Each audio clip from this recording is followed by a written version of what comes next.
Dictator सरकार है, निरंकुश सरकार है। इनके अंदर मनुष्यता नहीं है, ह्यूमैनिटी नहीं है। राहुल गांधी, अखिलेश सिंह यादव, प्रियंका गांधी, मल्लिकार्जुन खड़गे और चंद्रशेखर, ये क्या कर रहे थे अब तक? 21 के पहले क्या कर रहे थे? लड़के बेतहाशा पीटे जा रहे थे, सड़कों पर पर्सनल्स मार रहे थे दौड़ा दौड़ा के, किसी का यहाँ फूटा किसी का यहाँ फूटा। राहुल गांधी, अखिलेश सिंह यादव कहाँ थे? 20 तारीख को किस जुर्म में छिपे हुए थे? कि जो ऑनरेबल मोदी की जो डिक्टेटर सरकार है पीएम साहब की, वो उसका पतन आप बिल्कुल यकीन के तौर पर लिख के रखिए कि उनका पतन धीरे धीरे करीब होता जा रहा है। नमस्कार, जनपद देख रहे हैं आप और मैं हूं आपके साथ सौम्या।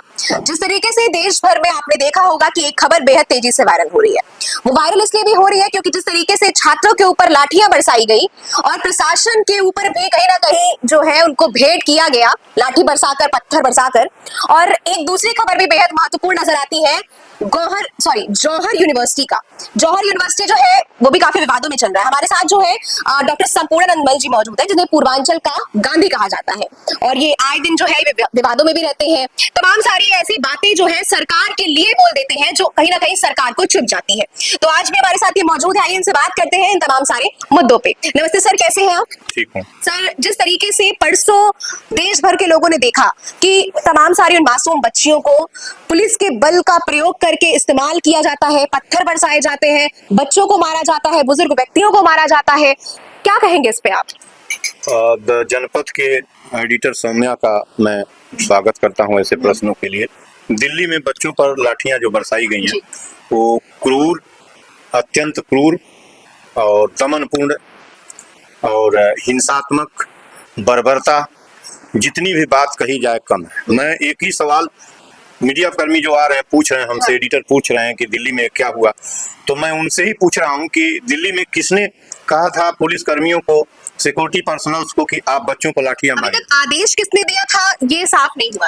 ये तो फिर मारा क्यों? यदि ये साफ नहीं हुआ है तो पुलिस, इसका मतलब कि सिपाही और जो छोटे दरोगा रैंक के जो अधिकारी हैं ग्रास लेवल पर, वो पीटेंगे बच्चों की, पिटाई, बेरहमी से पिटाई करेंगे, बच्चे अपनी जुबान नहीं खोलेंगे। आदमी अपना हक, बच्चे क्या कर रहे थे? नरेंद्र मोदी की हुकूमत मांग रहे थे या कहीं पथराव कर रहे थे, शांतिपूर्ण ढंग से एजिटेशन कर रहे थे, अपने हक की, अपने रोजगार की, अपने विद्या पेपर आउट हुआ है उस पर सवाल खड़ा कर रहे थे कि इस तरह का सवाल कि न हो, ये सब कर रहे थे। क्यों जो है, क्यों आपने लाठियां बरसाई? किस बात के लिए बरसाई? क्या वो कर रहे थे? लाठी मारने की क्या जरूरत थी? क्या पुलिस अधिकारियों और पुलिस पर्सनल्स को दिल्ली के पुलिस कमिश्नर का आदेश था कि लाठियों से पीट के रद्द कर दो बच्चों को? यदि नहीं था तो आपने किसके कहने पर लाठियां पीटी थी? उनका राइट है कि आप जो किए हैं, आपने नीट का पेपर, लाखों 24 लाख बच्चों का भविष्य पढ़ के अधर में लटकना, आप पेपर आउट हो गया, न जाने कौन पीछे जाएगा, न जाने कौन क्वालिफाई करता, उनका जीवन अनसर्टेन हो गया और उसके विरोध में एजिटेशन कर रहे हैं, आप लाठियां बरसा रहे हैं। आप इस्तीफा न दिलवाइए, आप पूरे सरकार को, जो आपने मारा क्यों बच्चों को? सवाल ही मैं पूछ रहा हूँ। क्या राहुल गांधी की जो गिरफ्तारी हुई है वो कांग्रेस की ओर से कहा गया है कि लोकतंत्र पर हमला बताया जा रहा है, इसको आप मानते हैं कि सच में लोकतंत्र पर हमला था? देखिए, राहुल गांधी, अखिलेश सिंह यादव, प्रियंका गांधी, मल्लिकार्जुन खड़गे और चंद्रशेखर जो जगह जगह धरने पर बैठ गए प्राइम मिनिस्टर के आवास के सामने, ये क्या कर रहे थे अब तक? 21 के पहले क्या कर रहे थे? ये काम इनको 10 दिन पहले करना था। दिल्ली के अंदर एक 60 साल का व्यक्ति जो है, जो पर्यावरणविद है, मानवता जिसके अंदर है, ह्यूमैनिटी का आदमी है, वो बैठा था, अधमरा हो गया। और आप लोग विपक्ष के, स्ट्रॉन्ग विपक्ष जो है, वो क्या कर रहा था? सरकार ने जिस तरीके से उनको भी उठाया था, सोनम वांगचुक को भी उठा लिया गया जिस तरीके से, उसके बाद से ये माहौल पूरी तरीके से गर्म होता नजर। कोई गर्म नहीं है, उनको उठाया गया 17-18, उनको उठा लिया गया। हमको लगता है कि 18 को उठाया गया है शायद, या 17 को, हमको डेट नहीं एग्जैक्ट आ रहा है। एक दिन पहले, 2 दिन पहले उठाया गया है। कहाँ थे ये लोग? हॉस्पिटल कोई गया मिलने इनमें से? कोई वरिष्ठ व्यक्ति? कोई नहीं गया। और 20 तारीख को कहाँ थे ये 5 जिनका नाम गिना रही हैं आप, मैं कह रहा हूँ, ये 20 तारीख को कहाँ थे? 21 को क्या करने गए थे प्रधानमंत्री के यहाँ, जब लड़के बेतहाशा पीटे जा रहे थे, सड़कों पर पर्सनल्स मार रहे थे दौड़ा दौड़ा के, किसी का यहाँ फूटा किसी का यहाँ फूटा। राहुल गांधी, अखिलेश सिंह यादव कहाँ थे? 20 तारीख को किस जुर्म में छिपे हुए थे? क्या कर रहे थे, किससे पूछूं क्या कर रहे थे, बच्चे क्यों मारे गए, कौन जिम्मेदार है? सभी दिल्ली में रहने वाले जितने वरिष्ठ नेता हैं और जितने जूनियर नेता जो विपक्ष के नेता हैं, ये सभी जिम्मेदार हैं। सुब्रमण्यम स्वामी क्या कर रहे थे, नीतीश कुमार क्या कर रहे थे दिल्ली के अंदर, ये लोग क्या कर रहे थे? ऑनरेबल प्रेसिडेंट क्यों प्रेसिडेंट हाउस में बैठी थी? 145 करोड़ की वह मुखिया है, पिता है, माँ है, वो क्या कर रही थी? बच्चों का सिर फट रहा था, आप प्रेसिडेंट हाउस में बैठिएगा? इसी के लिए आप प्रेसिडेंट है देश की। क्यों बैठेंगी प्रेसिडेंट हाउस के अंदर? क्यों नहीं जाके आपने रोका कि लाठी नहीं चलनी चाहिए दिल्ली के अंदर? और आप मातृ सत्ता है, इसके बाद बच्चे मारे जा रहे थे। ये अत्यंत निंदनीय क्रूर कृत्य है। मैं इसकी कड़ी शब्दों में और ऑनरेबल नरेंद्र मोदी की क्रूर हुकूमत की निंदा करता हूं, कोसता हूं उनको मैं पूरी तरीके से उनकी सत्ता की, हुकूमत की सत्ता को तोड़ने का बार बार प्रयास करता हूं। ऐलान करता हूं कि ऐसी सत्ता में मेरा कोई भरोसा नहीं है। बच्चों को मारा आपने क्यों मारा? किस बात? जिस तरीके से उन्हें पीटा जा रहा था, परसों बच्चों के ऊपर लाठियां बरसाई जा रही थी, पुलिस बल का प्रयोग किया जा रहा था, आंसू गैस के गोले छोड़े जा रहे थे, उससे ना जाने कितने ऐसे मासूम जो है घायल हुए, जिनकी लिस्ट शायद आज भी जारी नहीं की गई है। देखिए सौम्या जी, ऐसा है ना कि यह सरकार अपने मन से डिक्टेटर सरकार है, निरंकुश सरकार है। इनके अंदर मनुष्यता नहीं है, ह्यूमैनिटी नहीं है। लिस्ट जारी करें न जारी करें, क्या करेंगे क्या नहीं करेंगे, मैं कुछ नहीं जानता, इस पर नहीं कह सकता। मेरा अधिकार है सवाल करना कि लाठी क्यों आपने मारा है। आप जवाब नहीं दे रहे हैं, आप जाने कि आप जवाब क्यों नहीं दे रहे हैं कि कितने बच्चे मारे गए। हमको तो किसी मीडिया से आ रहा है कि डायरेक्टली 10 लोग मारे, 10 बच्चे मारे गए। आप बताइए कि कौन बताएगा कि कितने बच्चे मारे गए? और आज भी जिम्मेदार को मैं सवाल इस सरकार से, ऑनरेबल पीएम नरेंद्र मोदी की सरकार से मैं ये कहता हूं कि क्या आप इतने इनह्यूमन हो जाएंगे? आपकी सत्ता 12 साल में इतनी ह्यूमन, क्या क्या वादे करके आप हिंदुस्तान की तख्त पर बैठे थे? आपको कितना ही देश सपोर्ट किया था? आपने सदन में सो कर कहा था, जब आए थे प्रथम पार्लियामेंट के सदन में सो के लेट के कहे थे कि हम 125 करोड़ लोगों के भारत के प्रधानमंत्री हैं। और कर क्या रहे हैं आप कर क्या रहे हैं? आप किसानों के प्रधानमंत्री नहीं है, युवाओं के प्रधानमंत्री नहीं है, स्टूडेंट्स के प्रधानमंत्री नहीं है, मुसलमानों के प्रधानमंत्री नहीं है, दलितों के प्रधानमंत्री नहीं है, बेटियां बहन कुचली जा रही हैं, दमित की जा रही हैं, बलात्कार। किसके प्रधानमंत्री हैं आप? किसके प्रधानमंत्री है? और इसके लिए सबसे पहली जिम्मेदारी, बच्चों के मारे जाने की प्रथम जिम्मेदारी honourable president of the country है। वो क्या कर रही थी दिल्ली में? बच्चे क्यों मारे गए? एक बच्चे के सिर पर लाठी कैसे गिरी है? महफूज हो कैसे है प्रेसिडेंट हाउस में? बच्चे क्यों मारे गए? सवाल है मेरा। बहुत सारी मीडिया ये भी दिखा रही है कि पहले जो है वो ये जो जेनजी जनरेशन के जो विद्यार्थी हैं, उन्होंने पहले पुलिस के ऊपर बल प्रयोग किया था, पत्थर लेके पहुंचे थे, मारपीट शुरू हुई, उसके बाद पुलिस ने ये कदम उठाया। आप जो कह रही हैं, देखिए किसी एजिटेशन में यह होता है। हाँ। जब सरकार और उसकी मशीनरी जब एग्रेसिव होकर और ज्यादा प्रभावशाली और हिंसक कदम उठाती है और जो है दमनकारी कृत्य करती है, तो काउंटर रिएक्शन आंदोलन में बहुत तेज होता है। बच्चों की तरफ से ईंट चलना, पत्थर चलना, लाठियां भाजना, वो तो काउंटर रिएक्शन होगा ही होगा। आप गोलियां दागेंगे, आप आंसू गैस छोड़ेंगे, आप बम फेंकेंगे, जो ठीक है आदमी को मारने के लिए नहीं था, उनको डराने धमकाने के लिए था। क्या हो, आपको डंडा भी नहीं भाजेगा, आपके ऊपर डंडा भाजेगा। और आंदोलन का तो ये वर्गीय चरित्र है कि दोनों तरफ से जब आंदोलन होता है, प्रशासन दमन की कार्रवाई जब करता है, तो काउंटर रिएक्शन में जो रिवॉल्यूशनरीज होती हैं, जो रिवॉल्यूशंस करते हैं, वो भी खड़े होते हैं। तो लेकिन आपसे सवाल, आप जिम्मेदारी आपको बतानी है।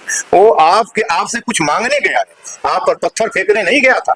1 महीने से बच्चे कुछ मांग रहे हैं, आपको नहीं दिया आपने, ठीक है, कुछ भी नहीं दिया, आपने लाठी क्यों भाजी? प्रेसिडेंट क्या कर रही थी? प्रधानमंत्री जिम्मेदार नहीं है, गणमुखिया नहीं है, प्रेसिडेंट 145 करोड़ की मां है, वो क्या कर रही थी? मैं तो सवाल ही पूछने की कोशिश कर रहा हूँ, वो बताएं देश को क्या कर रही थी? बच्चों पर लाठियां क्यों चली?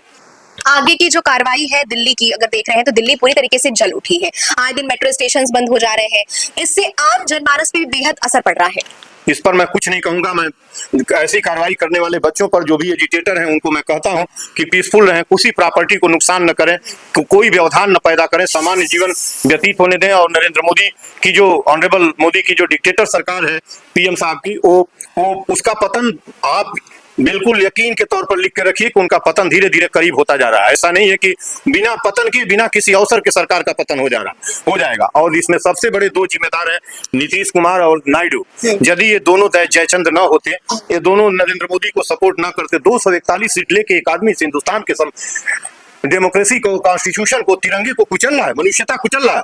बच्चों को लाठियां, पूरे देश में महिलाओं का, बेटियों का बलात्कार हो रहा है। एक 241 सांसद लेके और ये केवल नीतीश कुमार और नायडू की वजह से क्यों नहीं इसको फेंक देते? ये आज ये केवल 36, 40, 41 जो भी इनके सांसद है फेंक दें इनके उठा के कि हम नहीं सपोर्ट करेंगे इस अमानुष्यता की आपकी कार्रवाई में, अभी सरकार खत्म हो जाएगी, वैसे गिर जाएगी, कहना ही नहीं पड़ेगा। ये दोनों जिम्मेदार हैं। जितना भी अब देश के अंदर नरेंद्र मोदी जो भी कुछ कर रहे हैं उसके लिए नीतीश कुमार और नायडू जिम्मेदार है, और अखिलेश यादव, राहुल गांधी, प्रियंका, इन सबको नीतीश के दरवाजे पर और नायडू के दरवाजे पर घेर लेना चाहिए। इन सबों को निकलने नहीं देना चाहिए। हम थोड़ा प्रश्न को जो है जौहर यूनिवर्सिटी की तरफ लेके चलते हैं। जौहर यूनिवर्सिटी भी इन दिनों बेहद विवादों में चल रही है। इस जौहर यूनिवर्सिटी के मामले पे आपका क्या कुछ स्टैंड रहा है? अभी हमको आ गया है वहां से जो है रामपुर से अभी खबर आ गई है, एडवोकेट तारिक जी ने भेजा है कि जौहर यूनिवर्सिटी के डिमोलिशन का जो आर्डर रामपुर विकास प्राधिकरण का था, जो कलेक्टर का आर्डर था, कलेक्ट्रेट रामपुर का, उसके अगेंस्ट आयुक्त जो है मुरादाबाद, उन्होंने अपील स्वीकार कर ली है। ये बहुत बड़े आप मैसेज इसको बजाइए कि ये विजय है एजिटेटर्स का, अपील स्वीकृत हो गई है। और 28 को जिस दिन डिमोलिशन होना था उस दिन हियरिंग होनी है। अब ये एक्सटेंड होगा और जब तक कमिश्नर साहब का आदेश नहीं आएगा तब तक नहीं गिरेगा, और कमिश्नर साहब का अगेंस्ट आर्डर आएगा तो रेवेन्यू बोर्ड में जाएगा और रेवेन्यू बोर्ड से ऊपर जाएगा। मैं ये जानता हूं कि constitution as per rules regulation अब एक तरीके से इनडायरेक्टली उस पर समझिए कि रोक लगी गई है। अब जब तक कुछ डिसाइड नहीं होगा तब तक वो डिमोलिश नहीं होगी। अभी खबर आई है, मैं अभी वहां के तारिक जी ने भेजा है उस खबर को, 1 मिनट के लिए हम अभी आपको बता ही देते हैं कि मतलब उस खबर में यही है कि अगेंस्ट इनके आर्डर के, रामपुर विकास प्राधिकरण के आर्डर के अगेंस्ट हियरिंग के लिए कमिश्नर मुरादाबाद ने आंजनेय कुमार सिंह हैं, उन्होंने अपील एक्सेप्ट कर ली है। अच्छा, क्या लगता है कि इस मामले में कहीं ना कहीं आजम खान के साथ राजनीति हो रही है? क्यों नहीं हो रही है? इस देश में अब तक कोई मीडिया मैन, कोई पर्सन बताए कि लगभग 900 विश्वविद्यालयों में किसी विश्वविद्यालय पर कोई डिमोलिशन का आर्डर है जब तक इतिहास अब तक नहीं है। क्यों आपने विश्वविद्यालय क्यों गिराया जाएगा? विश्वविद्यालय का मैप बनता है। कौन इडियट है जो कहता है विश्वविद्यालय का मैप बनता है? 1992 के पहले जब उदारीकरण नहीं था, प्राइवेट विश्वविद्यालय कॉलेजेस नहीं बनते थे, विश्वविद्यालय बनते थे विश्वविद्यालय दान की जमीन पर, दखल की जमीन पर, कि उधार कर डोनेशन लेकर सरकारी जमीन पर भीख मांगकर विश्वविद्यालय सरकारी बनते हैं। अब तक के सारे विश्वविद्यालय मैप बना के विश्वविद्यालय चल पाएगा हिंदुस्तान का? और विश्वविद्यालय गिराने का इतिहास में आक्रांताओं द्वारा इतिहास हमारे पास मौजूद है। नालंदा विक्रमशिला को आक्रांताओं ने, इन्वेडर्स ने डिमोलिश किया, उसको बर्न किया, लेकिन सभ्य समाज के किसी सभ्य व्यक्ति द्वारा किसी इंस्टीट्यूशनल बॉडी को गिराने का कोई एविडेंस नहीं। विश्वविद्यालय की ईंट पर कहीं बुलडोजर चलेगा? न जाने किस सन की अधिकारी ने आर्डर किया था। नक्शा नहीं बना है, नक्शा बनवा लो। उसकी फीस जो चार्जेज है वो एज पर रूल होता है कि बाद में उस अथॉरिटी, जौहर विश्वविद्यालय अथॉरिटी से जमा करा लो। लेकिन विश्वविद्यालय तोड़ दोगे, यदि नक्शा ही तुमको चाहिए नक्शा पास कराना तो चार्जेस जमा करा के नक्शा पास कर लो। विश्वविद्यालय के एक ईंट पर किसी कीमत पर बुलडोजर नहीं चलना चाहिए। मनुष्यता, भविष्य, ज्ञान, प्रकाश, ये सबके पतन का एक तरीका बनेगा। आप उस पर बिल्कुल रोकिए, ये बिल्कुल रोकिए। मैंने इस पर कई ज्ञापन ऑनरेबल गवर्नर को, ऑनरेबल सीएम को मैंने भेजा है। मैं जौहर विश्वविद्यालय भी गया था 19 को, वहीं पर ज्ञापन मैंने डीएम साहब को ज्ञापन दिया ताकि सीएम को ज्ञापन जाए, और अगले ही दिन 2 दिन बाद पता चला है कि रीट एक्सेप्ट हुई है कमिश्नर के यहाँ। तो कम से कम सबको राहत की सांस लेनी चाहिए कि अब 28 को विश्वविद्यालय डिमोलिश नहीं होगा। ये एक बड़ा अपडेट भी है जो कि जौहर यूनिवर्सिटी से निकलकर सामने आया है। खबर पर प्रतिक्रिया जरूर साझा करिएगा। तब तक के लिए बने रहे जनपद के साथ। धन्यवाद।